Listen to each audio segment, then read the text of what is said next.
नमस्कार दोस्तों, मैं हूं एलसी यादव, सहायक आचार्य लोक प्रशासन, राजकीय बांगड़ महाविद्यालय डीडवाना से।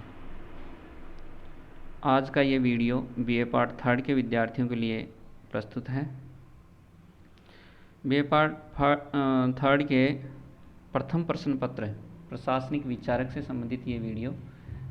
इस वीडियो से पहले हमने टेलर का दर्शन का वीडियो प्रस्तुत किया था। उसमें टेलर ने जो 4 दर्शन दिए थे उसके बारे में बात की थी। आपको पता है कि लोक प्रशासन के विकास को हम 4 भागों में बांटे थे: शास्त्रीय विचारधारा, मानव संबंधवाद विचारधारा, व्यवहारवादी विचारधारा और एक संश्लेषित विचारधारा के रूप में हमने देखा था। शास्त्रीय विचारधारा में हमने देखा था कि जो सिद्धांत संगठन, जो औपचारिक संगठन, सिद्धांत और व्यवस्था पर जिसने ज़्यादा जोर देते हैं उन वैज्ञानिकों को हमने शास्त्रीय विचारधारा में रखे थे। और शास्त्रीय विचारधारा में मुख्य रूप से तीन विचारधाराएं थी। एक तो F.W. टेलर द्वारा वैज्ञानिक प्रबंधनवाद दिया गया, वो हेनरी फेयोल द्वारा प्रशासनिक प्रबंधन विचारधारा, और मैक्स वेबर द्वारा दी गई आदर्श नौकरशाही को हमने शास्त्रीय विचारधारा में रखा था। आपको फिर से याद दिला देंगे, शास्त्रीय विचारधारा में औपचारिक संगठन की संरचना, आर्थिक प्रेरण और सार्वभौमिक सिद्धांतों पर जो विचारक बल देते थे उसको शास्त्रीय विचारधारा में हम लेते हैं। और व्यवहारवादी विचारधारा की हम आगे बात करेंगे। अभी फ़िलहाल शास्त्रीय विचारधारा के रूप में हम देखते हैं। शास्त्रीय विचारधारा में ही एक हमारे सबसे मुख्य विचारक हैं F.W. टेलर। उसके हमने दर्शन देख लिए थे, वैज्ञानिक प्रबंधनवाद के दर्शन देख लिए थे। और आज के इस वीडियो में हम वैज्ञानिक प्रबंधनवाद के सिद्धांत। दर्शन से अभिप्राय है कि कोई आइडियोलॉजी, कोई हमें जिसको हम एक आइडिया मान सकते हैं कि ये चीज़ें हमें प्राप्त करनी है। तो इन चीज़ों को प्राप्त करने के लिए हमें कुछ सूत्रों की तो आवश्यकता है और ये सूत्र ही सिद्धांत हैं। तो इन टेलर ने ये 4 सूत्र या 4 सिद्धांत प्रस्तुत किए कि कार्य विज्ञान का विकास, श्रमिकों का चयन और प्रशिक्षण, मानसिक क्रांति और सहयोग। तो सबसे पहले लेते हैं कार्य विज्ञान का विकास। टेलर ने कहा कि किसी भी संगठन की सफलता कार्य विज्ञान के विकास पर निर्भर करती है। तो कार्य विज्ञान होता क्या है? कार्य को सर्वोत्तम ढंग से करना और प्रत्येक दिन के लिए कार्य की मात्रा निर्धारित कर देना कार्य विज्ञान है। टेलर ने कहा कि कार्य को क्या छोटे छोटे भागों में तोड़ना चाहिए और प्रत्येक भाग के लिए एक समय निर्धारित कर देना चाहिए। और कार्य विज्ञान को विश्लेषित करने के लिए अपेक्षित कार्य निष्पादन की संकल्पना टेलर ने प्रस्तुत की है। टेलर के अनुसार प्रत्येक श्रमिक द्वारा संपादित किए जाने वाले कार्य की मात्रा निर्धारित की जानी चाहिए। श्रमिक को समय के आधार पर भुगतान न करके उसके उत्पादन के अनुरूप भुगतान किया जाना चाहिए। कि पहले क्या होता था कि 8 घंटे श्रमिक को रुकना होता था या 12 घंटे श्रमिक को रुकना होता था। वो कितना काम कर रहा है, कितना नहीं कर रहा है, वहाँ ऑफिस में या उद्योग में बैठ के जा रहा है या काम करके जा रहा है, उससे कोई मतलब नहीं होता था। बस समय होना चाहिए था, 12 घंटे अगर पूरा कर लिया तो उसको वेतन दे दिया जाता था। लेकिन टेलर ने इसको बदला और टेलर ने कहा कि नहीं, समय के आधार पर नहीं, उसके कार्य के आधार पर उसको वेतन दिया जाना चाहिए। और कार्य के लिए उसने एक EWP थ्योरी दी कि पहले प्रबंधक को एक्सपेक्टेड वर्क परफॉर्मेंस देख लेनी चाहिए कि ये कार्य 1 घंटे में इतना किया जा सकता है, 2 घंटे में इतना किया जाना चाहिए। उस हिसाब से प्रत्येक दिन का कार्य की मात्रा एक श्रमिक के लिए निर्धारित कर देनी चाहिए। और अगर वो श्रमिक उतनी मात्रा में कार्य करता है तो उसको उतना वेतन दिया जाना चाहिए।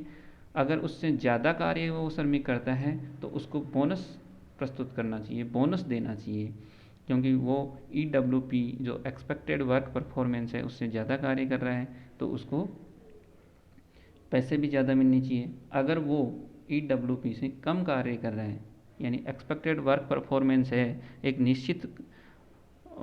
निश्चित कार्य या निश्चित कार्य आपने बता दिया कि इतना होगा, अगर उतना कार्य वो नहीं कर पाता है तो उसको उसका वेतन काट लिया जाना चाहिए या उसको दंड के रूप में फटकार लगानी चाहिए और साथ में वेतन कम कर दिया जाना चाहिए।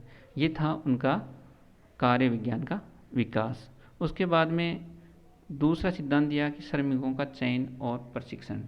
टेलर ने वैज्ञानिक प्रबंधन के सिद्धांतों में श्रमिकों के वैज्ञानिक चयन और प्रशिक्षण पर विशेष बल दिया था, क्योंकि उन्होंने देखा था कि श्रमिक है वो ऐसे ही तर वितर रूप से उठा लिए जाते हैं जो बिल्कुल ज्ञान बिल्कुल नहीं रखते और वो उद्योग में आके कार्य करते हैं तो उतना अच्छा काम नहीं कर पाते।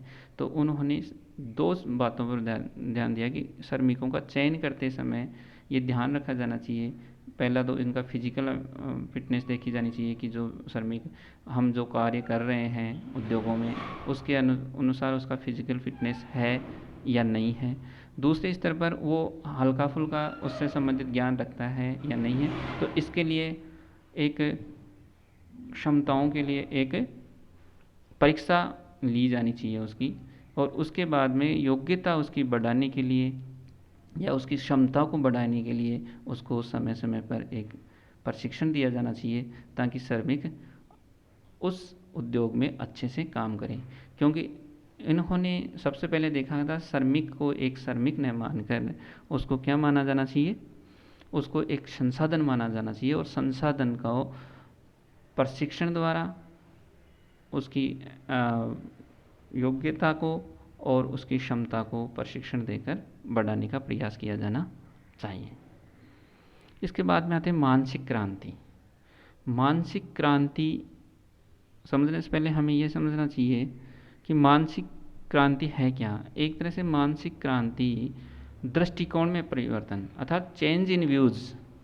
पहले हमने दर्शन पढ़े उस समय भी हमने बताया था कि पहले क्या होता था, कोई भी कमी अगर उद्योग में रह जाती थी तो जिम्मेदारियों का निर्वहन प्रबंधक न करके वो जिम्मेदारियां श्रमिक पर डाल देते थे, श्रमिक अपनी जिम्मेदारियां प्रबंधकों पर डाल देते थे और उनके बीच में संघर्ष चलता रहता था।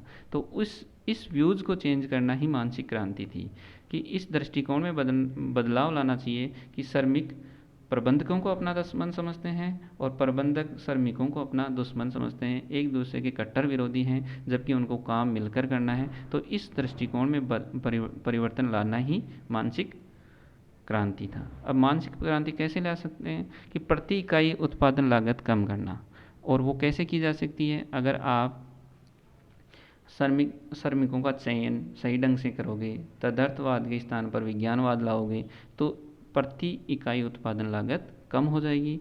अगर प्रति उत्पादन लागत इकाई कम होगी तो इसमें क्या होगा, इसमें उत्पाद की कीमत अपने आप कम हो जाएगी, क्योंकि उसमें लागत कम होगी तो उत्पाद की कीमत अपने आप कम हो जाएगी।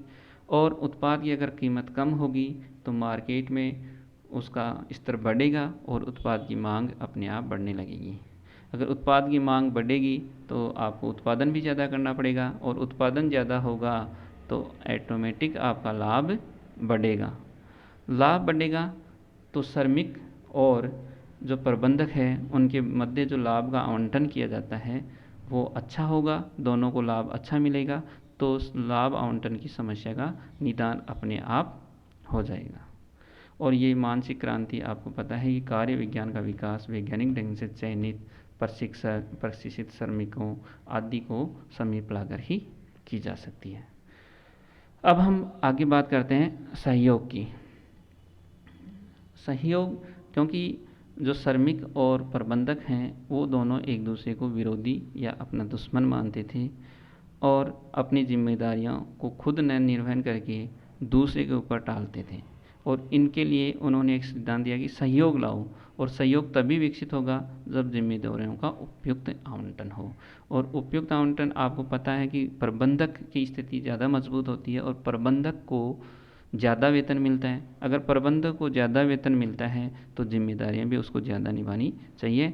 तो टेलर ने बताया कि प्रबंधकों को अधिक जिम्मेदारियां दी जानी चाहिए, क्योंकि प्रबंधक अधिक शिक्षित होते हैं और अधिक वेतन भी प्राप्त करते हैं, जबकि जो श्रमिक हैं उनको कम वेतन मिलता है और कम शिक्षित होते हैं, इसलिए उनकी जिम्मेदारियां कम होनी चाहिए। उनको कार्य संबंधित या उससे जुड़ी हुई जिम्मेदारियां दी जानी चाहिए, जबकि प्रबंधक को कार्य के अलावा विविधता वाले कार्य जो अनप्रोग्राम्ड कार्य होते हैं उनसे संबंधित जिम्मेदारियां भी दी जानी चाहिए। तो ये था आज की टेलर के सिद्धांतों के ऊपर का वीडियो।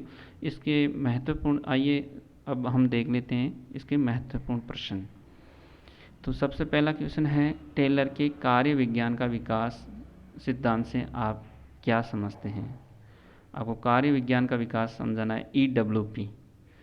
उसके बाद में है, मानसिक क्रांति से क्या अभिप्राय है? और तीसरा प्रश्न है, टेलर के वैज्ञानिक प्रबंधन सिद्धांत का वर्णन कीजिए। तो ये था आज का वीडियो। धन्यवाद।